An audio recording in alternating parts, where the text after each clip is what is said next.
నిజామాబాద్ నగరంలోని కంఠేశ్వర్ ప్రాంతంలో శివలింగం స్వయంభుగా వెలసిన శివాలయం. 1వ శతాబ్దంలో ఈ ఆలయాన్ని జైనుల కోసం శాతవాహనరాజు శాతకర్ణి నిర్మించినట్లు చెప్తారు. ఈ నిర్మాణం ఉత్తర భారతీయ నిర్మాణ శైలిలో ఉంటుంది. అతి పురాతనమైన ఈ ఆలయం త్రిమూర్తులు వెలసిన అరుదైన పుణ్యక్షేత్రంగా ప్రసిద్ధికెక్కింది.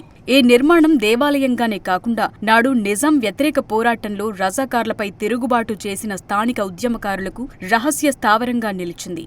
ఆలయ ప్రాంగణంలో జరిగిన ఆంధ్ర మహాసభ తెలంగాణ విమోచన పోరాటానికి నాంది పలికింది.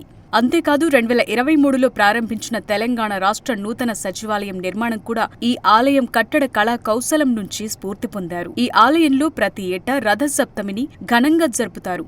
ఆ రోజున విశేష పూజలతో పాటు రథయాత్ర నిర్వహించటం సాంప్రదాయం. సూర్యకిరణాలు శివలింగంపై ప్రసరించే దృశ్యం ఇక్కడి భక్తులను ఆనంద పరవశులను చేస్తుంది. ఇక శివరాత్రి రోజున రుద్రాభిషేకాలు, బిల్వార్చనలు, లింగోద్భవం, నిశి పూజలు నిర్వహించటం ఆనవాయితీగా ఉంది. ప్రతి సోమవారం చుట్టుపక్కల నుంచి వచ్చే భక్తులతో నీలకంఠేశ్వర ఆలయం కిటకిటలాడుతుంది. అలాగే కార్తీక మాసంలో తెలంగాణ, ఆంధ్రప్రదేశ్ రాష్ట్రాల నుంచే కాకుండా మహారాష్ట్ర, కర్ణాటక రాష్ట్రాల నుంచి అధిక సంఖ్యలో భక్తులు క్షేత్ర దర్శనం చేసుకుంటారు.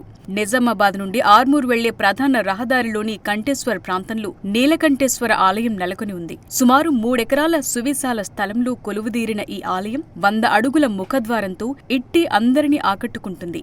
ఇక్కడ స్వయంభూగా వెలసిన శివలింగం నిత్యం విశేష పూజలందుకుంటుంది. ప్రధాన ఆలయంలో శివుడికి ఎదురుగా ఉన్న నందీశ్వరుడు ప్రత్యేక ఆకర్షణగా నిలుస్తాడు.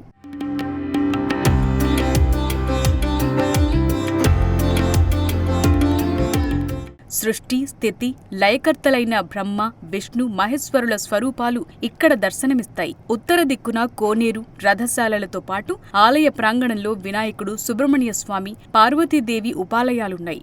దక్షిణాభిముఖంగా దాసాంజనేయ స్వామి, సంతాన నాగేంద్రుడు, నవధాన్య మందిరం, పంచవటి కల్పవృక్షం వంటి ఉపాలయాలతో ఈ మందిరం సమగ్ర ఆలయంగా విరాజిల్లుతోంది.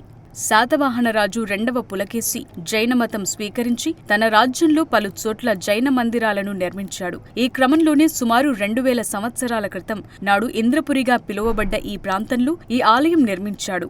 అయితే కొంతకాలం జైన మందిరంగా ఉన్న అనంతరం కాకతీయుల కాలంలో ఈ ఆలయాన్ని శివాలయంగా మార్చారు. వారు ప్రత్యేకంగా గర్భగుడిని కట్టారు. క్రమంగా తమ శిల్పకళా రీతులతో ఈ ఆలయాన్ని అభివృద్ధిపరిచారు. ఆలయంలో స్వయంభూ శివలింగంతో పాటు విష్ణువు నాభి నుంచి ఉద్భవించిన బ్రహ్మ ఉండడంతో నీలకంఠేశ్వర ఆలయంగా నేటికీ విరాజిల్లుతోంది. కాలక్రమంలో ఇంద్రపురి ఇందూరుగా మారింది. నిజాం పాలనలో ఇది కాస్త నిజామాబాద్గా నామకరణం పొందింది. ఇక ఈ ఆలయం కారణంగా ఈ ప్రాంతానికి కంఠేశ్వరని పేరొచ్చింది.